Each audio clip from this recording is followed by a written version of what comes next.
네, 경제를 좀 쉽게 풀어보는 시간, 경제 읽기 시작합니다. 오늘도 다양한 경제 이슈들 권혁중 경제평론가와 함께 살펴보겠습니다. 어서 오십시오. 네, 안녕하십니까. 예. 3월 소비자 물가가 나왔는데 작년 같은 기간보다 3.1% 올랐어요. 그러니까 지금 이 상황이 어느 정도로 저희가 그 생각을 해야 되는 거예요? 그러니까 목표가 그냥 2% 이렇게 생각하시면 돼요. 네. 그러니까 2%인데 지금 이제 3%대에 계속 있다 보니까 이제 예. 물가가 이제 하락 추세는 있긴 있지만 생각보다 빠르게 떨어지지 않고 있다. 그래서 물가가 다시 한번 또 상승 기조로 가는 것이 아닌가 이렇게 우려감이 있다라고 좀 표현을 해보겠습니다. 예. 실제 이제 1월달 같은 경우가 2.8% 상승률을 나오면서 드디어 2%대로 계속 떨어지는 것이 아닌가 했는데 2월달에 3.1% 올랐거든요. 예. 그러다가 3월달에도 3.1% 상승률이 나왔기 때문에 계속적으로 3%대 지금 물가 상승률이 나오고 있는데요. 예. 사실 그 원인은 이제는 정부도 이제 얘기를 했지만은 농축수산물이 굉장히 좀 비싸고 그다음에 석유류 가격 제품들이 다시 한번 좀 오르고 있는 추세입니다. 그러다 예. 보니까 이게 물가에 반영이 됐고 특히 이제 농축수산물 특히 예. 거기서도 보시면 아시겠지만 사과라든지 사과, 배, 배. 예, 이런 가격들이 굉장히 많이 올랐어요. 예. 품목별로 본다 그러면 사과가 88%, 배도 87.8% 올랐거든요. 근데 귤도 또 올랐습니다. 이게 한 68% 올랐기 때문에 네. 전반적으로 과일 가격이 크게 올랐고요. 그다음에 또 많이들 또 드시는 토마토도 36%, 네. 파도 23%. 그러니까 전체적으로 채소류 가격도 한 11% 올랐기 때문에 사실 이런 부분들이 소비자 물가 상승률에 영향을 줬다라고 저는 생각을 해봐요. 그래서 예. 이런 부분들이 해결되지 않는 이상, 농수산물이 가격이 안정되지 않는 이상 계속 소비자 물가는 자극할 요인이 분명히 존재한다라고 말씀을 드립니다. 그래도 3월에는 저희가 긴급 안정자금을 투입해서 사과값, 과일값이 좀 내려갔다고 저희가 전해드리기도 했었는데 네네. 이게 실제 시민들이 피부로 느끼는 사과값은 어느 정도인 거예요? 일단 내려가긴 내려갔어요. 네. 예, 그거는 뭐 팩트인 건 맞습니다. 뭐 쉽게 집을 정도입니까? 사과. 그렇진 않죠. 쉽게 집을 정도는 아닌데 네. 그래도 일단 뭐 긴급 가격 안정 자금이 풀리면서 한 예. 755억 정도가 이제 납품 단가에 풀렸고요. 네. 그다음에 할인 지원이 한 450억 원 풀렸는데 이게 이제는 소매 단가에 영향을 준 거죠. 그러니까 마트에서 정부 지원 단가가 풀립니다. 그래서 예. 이제는 주부님들이 살 수 있도록 이제 만들어 준 건데, 근데 이제 많은 분들이 그러죠. 이제는 통계청 자료를 보면은 가격이 88% 올랐잖아요. 네. 근데 정부는 사실 그렇지 않다라고 얘기를 해요. 그러한 이유는 이제 정부가 추종하는 지수는요. 예. 이런 한국농수산식품유통공사에서 조사하는 건데 이게 표본도 다르고요. 조사 예. 방법도 다릅니다.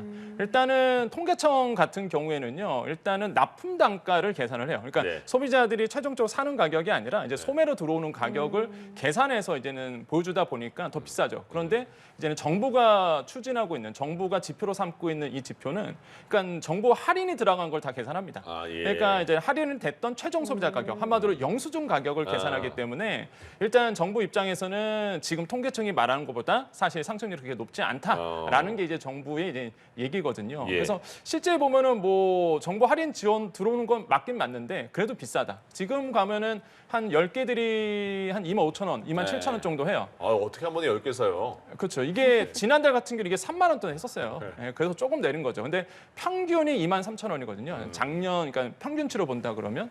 그래서 이런 부분들이 좀 가격이 아직도 높다라고 볼 수가 있겠는데 근데 예. 저는 꼭 말씀드리고 싶은 게 그거예요. 네. 사과잖아요. 사과는 제철 과일이 아닙니다, 지금. 원래부터 비싸요. 근데 우리가 너무 이게 매몰된 게 아닌가라는 저는 생각이 들어요. 사과에. 예, 왜 자꾸 이렇게 물가를 보는데 어차피 지금 제철 과일 아니고요. 우리가 지금 사과 아젠다가 없었으면은 네. 이 뜨거운 감자가 없었으면은 제철 과일 아니니까 안 먹어. 원래 비싸. 네. 이랬을 거예요. 그러니까 우리가 오히려 지금 집중해야 되는 거는요. 예. 과일 가격은 아닙니다, 사실. 왜냐면 뭐예요? 어차피 지금 사과 배는 안 나오는 철이고 네. 채소 가격이 문제죠. 아. 오히려 우리가 지금 제가 제일 걱정하는 게 그거예요. 정부가 자꾸 이게 사과 가격 올랐다, 배 가격도 올라 그러니까 사실상 이제 정부가 그쪽으로 돈을 투입하고 있는데 그게 그러네요. 아니라 예. 주부님들이 많이 사는 채소류 가격에 오히려 더 힘을 쏟아줘야 된다. 주부님은 안 사요. 저도 사요. 그래서 채소 가격이 좀 낮아지는 게 오히려 물가 안정에 더 도움이 돼요. 왜냐하면 채소는 안 살 수가 없잖아요. 네네. 그러다 보니까 이제는 지금 채소류 가격이 11%는 올랐기 때문에 오히려 더 그게 더 민감한 감자가 아닌가. 그래서 정부 지원이 너무 한쪽만 쏠리지 말고 예. 이런 채소류 가격의 안정세를 좀 기억하는 것이 낫지 않나 이렇게 생각을 해봅니다. 윤석열 대통령이 그 농수산물 가격이 오르니까 네. 긴급 안정 자금을 지원하겠다. 그런데 무기한으로 지원하겠다 이렇게 네. 했어요. 그 전에 정부가 이렇게 자금을 지원할 때 이게 한도가 있을 테고 기간도 있을 텐데 이런 네. 그 예상을 했는데 그게 완전히 깨졌습니다. 무제한 무기한을 지원할 수가 있는 걸까요? 사실 뭐 제가 봤을 때는 그래요. 이제 얘기 들었을 때 소비 심리를 잠재우기 위해서 네. 어느 정도의 그 심리적인 측면에 영향을 주기 위해서 무제한이라는 이제 예. 표현을 쓴 거다라고 저는 생각을 해보겠고 사실상 지금 예산 써서 하는 거 한계가 있거든요. 네. 어차피 지금 도매 가격은 2배 이상 올랐단 말이에요. 그러니까 생산 자체가 안 되다 보고 저장량도 떨어지다 보니까 예. 뭐 가격은 오를 수밖에 없는 추세예요. 네. 계속적으로 예산 투자한다는 거는 그냥 할인만 해주겠다는 겁니다. 세금 써갖고. 근데 네. 그게 언제까지 가겠어요? 그러니까 사실상 이거는 밑빠진 독의 물붓기 형식이라고 볼 수가 있겠고. 그래서 일단 제가 저번에도 말씀드렸다시피 이게 버티기입니다. 그러니까 제철과에 나올 때까지 버티겠다라는 전략이거든요. 그러니까 사실상 뭐 소비 심리를 잠재우기 위해서 예. 뭐 이런 제스처를 취하지 않았을까라고 좀 생각을 해보겠고 예산 자체는 뭐 투입하면 하겠죠. 뭐 네. 정부가 이제 예비비라도 동원해가지고 아마 할 텐데 예. 제가 봤을 땐 큰 의미를 저는 뭐 부여하지는 않는다라고 저는 생각을 해봅니다. 예. 네. 근데 이런 가운데 유가도 또 불안정해요. 네. 석유류가 14개월 만에 상승세로 돌아섰는데 계속해서 이렇게 물가를 좀 자극하는 요인들만 부담이 있죠. 되는 것 같아요. 그러니까 저는 지금 돌아가는 추세를 보면 서민들이 너무 걱정인 거죠. 네. 왜냐하면 또 물가에서 중요하게 차지하는 게 또 석유로 가격인데 예. 이 석유로 가격 자체가 지금 또 들썩이고 있어요. 왜 그러냐면 아시겠지만 지금 이란 영사관을 이제 폭격을 했습니다. 이스라엘이. 그러니까 중동의 지정학적 리스크가 다시 한번 또 불거지고 있어요. 가뜩이나 지금 러시아와 우크라이나 전쟁 때문에 또 불안한 상태인데 예. 이건 중동 지정학적 리스크까지 더 불거지고 여기에 이제는 오펙 플러스 이제 감산 소식까지 들리면서 지금 서부 텍사스주 같은 경우가 83달러 그냥 쉽게 설명드리면요 일단 물가에 영향을 주는 석유류 가격이 다시 오르고 있다. 네. 예, 이렇게 이해하시면 돼요. 그래서 지금 전체적인 석유류 가격이 오른다는 얘기는 석유 안 들어가는 게 없잖아요. 심지어 네. 이 종이컵까지 석유로 들어갑니다. 그러면은 물건 가격이 높아진다는 얘기고 결국에는 이게 사실 소비로 이어지지 못하는 거예요. 왜냐하면 물가가 높다 보니까 또 소비가 안 될 거 아닙니까? 예. 그러면 내수가 또 안 되고 이게 악순환이 반복이 되거든요. 그래서 석유로 가격이 오르는 건 절대 지금 우리 상황에서는 좋은 상황이 아니고 예. 그럼 이 상황에서 가장 영향을 많이 받는 분들이 뭐 지금 아시겠지만은 축산물 같은 것도 가격 오르죠. 석유로 가격 오르면 서민들. 그렇죠. 예, 돈이 없으신 이제 서민분들이 먹고 살기 힘든 상황으로 더더욱 갈 수밖에 없는 그런 안타까운 상황으로 지금 가고 있다고 좀 생각을 봅니다. 예. 그런데 정부는 시간이 좀 지나갈수록 물가가 안정화될 것이다 이렇게 말을 해요. 네. 이런 진단은 어떻게 받아들여야 되죠? 저는 공감을 해요. 예. 왜냐하면 근원 물가가 지금 2.4% 상승 나왔거든요. 네. 그러니까 근원 물가라는 거는 사실상 우리가 변동성이 큰 예. 농축수산물이라든지 에너지 빼고. 예. 예. 나오는 가격인데 2% 나왔단 말이에요. 그러니까 사실상 반대로 돌려 생각해 보면은 역시나 석유라든지 그다음에 이제는 농수산물 가격이 높았기 때문에 지금 소비자 물가 상승이 높게 나오는 거거든요. 예. 그러면은 지금 정부가 진단하고 있는 거는 그러면 좀 있으면 제철 과일 나올 거고 그다음에 이제는 그동안에 우리가 영향을 줬던 기상 이변들 변수가 이제 사라지니까 4월 달부터는 그래도 이제 물가 안정으로 가지 않을까. 그리고 하반기에는 뭐 목표치대로 가지 않을까라고 이제 정부는 이제는 보고 있는데 저는 뭐 예. 그 말에 이제 동의를 합니다.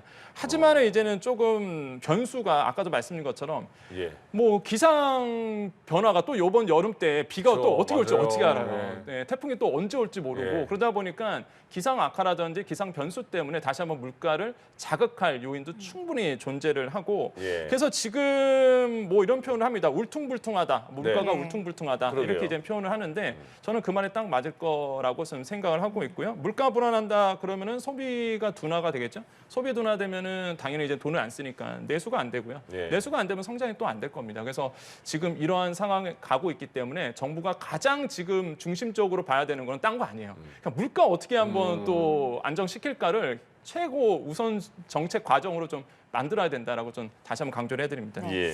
조금 전에 기상 이변 또 말씀을 해주셨는데 사과값이 그렇게 올랐던 게 작황이 안 좋았던 이유가 컸잖아요. 맞아요. 그래서 이 정부가 대책을 내놓은 것 중에 하나가 스마트 과수원 이걸 확대하기로 한 건데 이거는 뭐 어떻게 사과가 생산이 되는 거예요? 이걸 그러니까 사용하면? 일단 정부가 이번에 대책을 발표했는데요. 그 대책 발표에서 첫 번째가 제가 봤을 때는 이제 계약 재배 물량을 늘리겠다는 거거든요. 네. 그러니까 계약 재배라는 건 정부가 이제 농가와 계약을 맺어서 어느 정도의 물량을 일반 민간 유통시장에 푸는 게 아니라 이제 정부를 통해서 푸는 거거든요. 예. 그래서 이런 내용을 이제는 했고요. 그렇게 된다 그러면 첫 번째 이제 눈에 딱 띄는 게 저장 창고입니다. 아. 예, 왜냐하면 재배 물량이 있으면 계약 재배 물량이 있으면 그걸 보관해야 되거든요. 예. 저장을 해놔야 되는데 정부는 저장할 공간이 많지가 않아요. 그럼 결국에는 민간 저장소를 쓸 수밖에 없고요. 예, 예. 그래서 지금 아마 투자자산 시장 쪽에서 눈치가 빠르신 분들은 아마 창고 쪽 보고 있을 겁니다. 아마 지금. 그렇군요. 예, 그러니까 저장 창고가 예. 부족하다 보니까 아마 그쪽 보고 있지 않을까 생각을 하고요. 교수님도 좀 보시네 지금.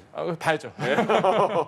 그리고 두 번째는 아까 말씀드렸던 스마트 농장이거든요. 한마디로 이제는 뭐 사물 인터넷이라든지 이제 다양한 이제 사물 뭐 AI를 통해서 실제적으로 이제 스마트팜 이런 것들을 통해서 이제는 생산 물량을 늘려간다. 한마디로 인건비가 줄어들어요. 인건비가 줄어들면 예. 당연히 이제는 말 그대로 이제는 재배 물량, 그러니까 생산 자체가 가격이 낮아질 수밖에 없겠죠. 예. 그래서 이런 점들이 이제 스마트팜에 영향을 줄 수밖에 없다라고 저는 생각을 해보겠고 마지막으로 말씀드리면 이제 강원 사과가 나온다는 거죠. 그러니까 강원 사과는 뭐냐면 보통 사과하면은 충북, 네. 그다음에 경북이잖아요. 강원서가 뭐지? 예, 그런데 이제는 기상 이변이 변했고요. 예. 우리나라의 기상 지도가 바뀐 거죠. 예. 그래서 강원도에서 사과가 이제는 출하가 됩니다. 아. 그러니까 집은 2005년도에요. 강원도 쪽에서 사과가 0.5%였어요. 전체 재배 예, 예. 면적에서. 근데 지금 5%까지 올랐어요. 그 수치가 점점 오른다는 거예요. 추워서 그런가 요새. 그렇죠. 그래서 이제는 지금 강원도에서 사과가 이제 나오게 되고 있고 네네. 그 분량이 더 많아진다는 거죠. 예. 그러니까 이거를 대비하겠다는 거예요, 지금 정부는. 그래서 강원도에서 사과가 나올 수 있도록 시설도 지어놓고 뭐 지원금도 주고 하겠다는 거죠. 그래서 이런 점들은 장기적인 미래를 대비하기 위한 어떤 플랜이다. 예. 하지만 이건 장기적인 플랜이고 네. 지금 당장 지금으로 본다 그러면 사실상 뭐 사과값 잡기에는 좀 부족한 부분이다라고 좀 말씀을 드립니다. 네, 알겠습니다. 오늘 경제 읽기 권혁중 경제평론가와 함께했습니다. 고맙습니다. 고맙습니다. 네, 감사합니다.